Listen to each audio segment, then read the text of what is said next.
आइए आइए, एक सेकेंड, जल्दी आइए। हाय,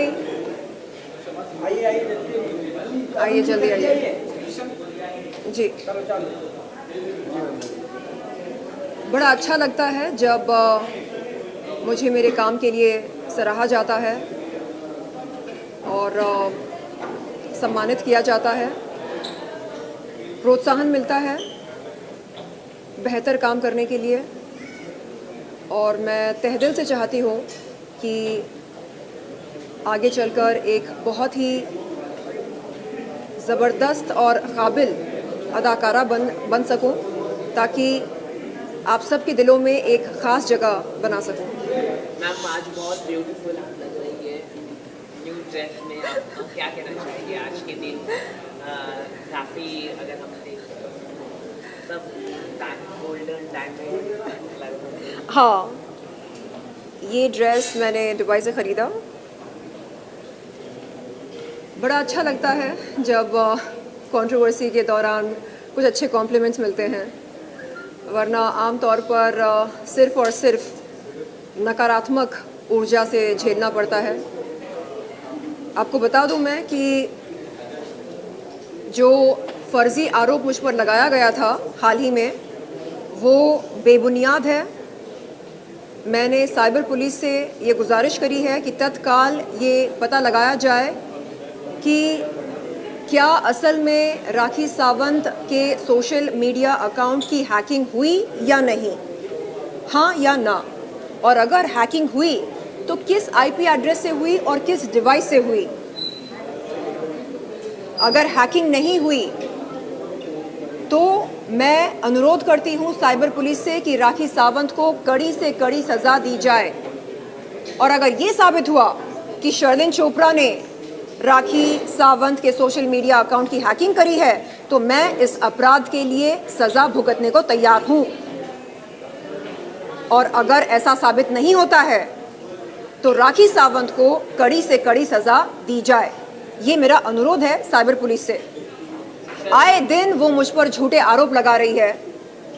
और आप ये बताइए मुझे, यहाँ पर कोई मुसलमान है? कोई मुसलमान है यहाँ पर? कोई सच्चा मुसलमान उम्रा जाने से पहले क्या फर्जी आरोप लगाता है? कोई सच्चा मुसलमान काबा के सामने क्या ड्रामे करता है? कोई सच्चा मुसलमान काबा के सामने सजदे में सर झुकाता है या सेलफोन लेकर ड्रामे करता है? किसी का उधारी भी नहीं रखता। देखिए, मैडम बोल रही हैं किसी का उधार नहीं रखता है सच्चा मुसलमान। सच्चा मुसलमान अल्लाह की इबादत करता है। सच्चा मुसलमान अल्लाह के दिखाए रास्ते पर चलता है, लोगों को ठगता नहीं है, दगा नहीं करता, फरेब नहीं करता, लोगों से झूठ नहीं बोलता, फर्जी आरोप नहीं लगाता है। कोई सच्चा मुसलमान किसी के जज्बातों के साथ खिलवाड़ नहीं करता है, जिंदगियां बर्बाद नहीं करता है। इसलिए मैं ये कहती हूं कि राखी सावंत एक फर्जी मुसलमान है। जो मुसलमान अल्लाह की इबादत नहीं करता है, अल्लाह मियाँ से मोहब्बत नहीं करता है, वो एक फर्जी मुसलमान है। और बताइए। आपने सुना कि आप बिग बॉस 17 में जाने वाली है, कितनी बात की सच्चाई है, कुछ अगर आप बता सकें। देखिए, बिग बॉस एक ऐसा मंच है जहां पर कोई कितना ही शातिर क्यों ना हो, उसका नकाब उतर जाता है। मैं चाहती हूं कि इस बार का जो सीज़न शुरू होने वाला है वो सबसे बेहतरीन सीज़न हो, और जितने सारे कंटेस्टेंट्स भाग ले रहे हैं बिग बॉस में, वो सब अपना असलीपन दिखाएं दर्शकों को, और जीत उसी की हो जो सबसे असली हो, और जो बिग बॉस के घर में रहकर अपनी असलियत को ना भूले, वहाँ पर कैमरास के सामने कोई दिखावा ना करे, वो जैसा है बिल्कुल वैसे ही खुद को पेश करे।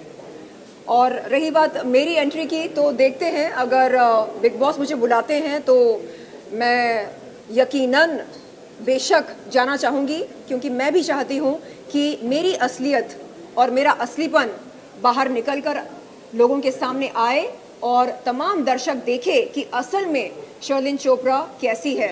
क्या मेरे दो मुंह हैं या एक मुंह है? क्या मैं माइंड गेम्स खेलती हूँ या नहीं? असल में मैं कैसी हूँ? मैं चाहूंगी कि ये सब दिखाई दे। मैम जवान टेलर भी आ रहा है, उसके बारे में क्या कहना चाहेंगे? जी, आज जवान टेलर आ गए हैं, उसके बारे में क्या कहना चाहेंगे? कौन सा ट्रेलर?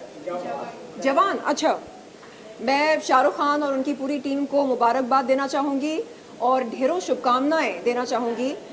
वो इसलिए क्योंकि हम देख रहे हैं कि शाहरुख खान अब वापस फॉर्म में आ गए हैं और पठान, जवान, जितनी भी उनकी आने वाली फिल्में हैं सब ब्लॉकबस्टर्स होंगे, ऐसा हम और उनके तमाम फैंस चाहते हैं। क्योंकि एक लंबा ब्रेक हो गया था उनकी तरफ से, तो उसकी भरपाई उन्हें करनी होगी back to back blockbuster hits देकर।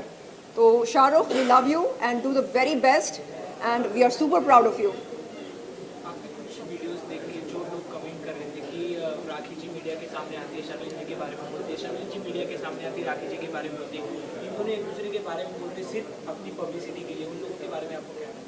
देखिए, दर्शकों से मैं बता दूं कि ये शुरू कैसे हुआ, ये जो सिलसिला है कैसे इसकी शुरुआत हुई।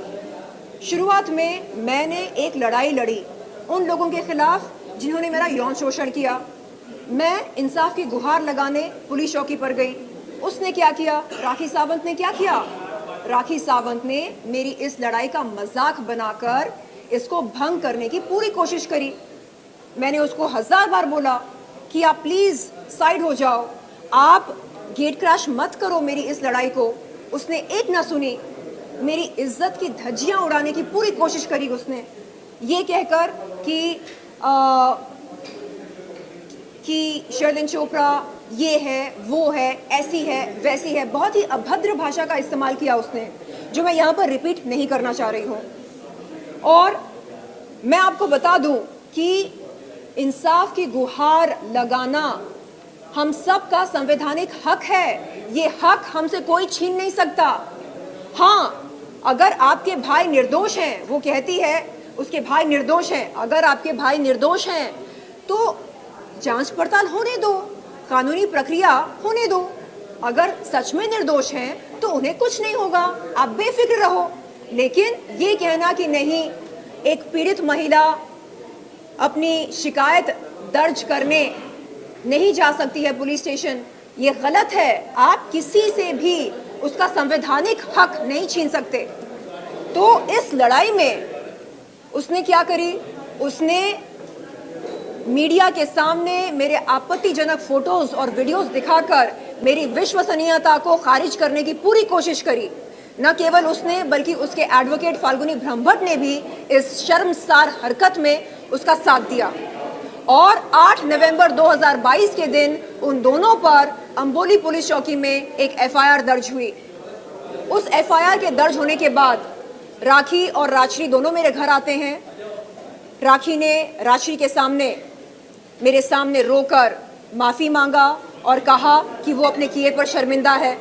इसके बाद उसने कहा कि क्योंकि वो मुसीबत में है मैं उसका साथ दूं, और उसने बहन का वास्ता दिया। तो मैं ये कहना चाह रही हूँ कि आप पहले क्रोनोलॉजी समझिए, कब क्या हुआ, कैसे हुआ। और मैंने कई बार उसको बोला कि ये लड़ाई उसके खिलाफ कभी थी ही नहीं, लेकिन जबरन उसने मेरी इज्जत उछालकर, मेरी इज्जत की नीलामी करके इस लड़ाई में वो शामिल हो गई, सिर्फ और सिर्फ पब्लिसिटी के लिए। पूछिए उससे कि अगर कोई लड़की, कोई महिला इंसाफ की गुहार लगाने जाती है पुलिस स्टेशन, तो आप उस महिला को क्यों रोकते हैं? आप उस महिला की लड़ाई को भंग क्यों करना चाहते हैं? जाकर पूछिए उससे।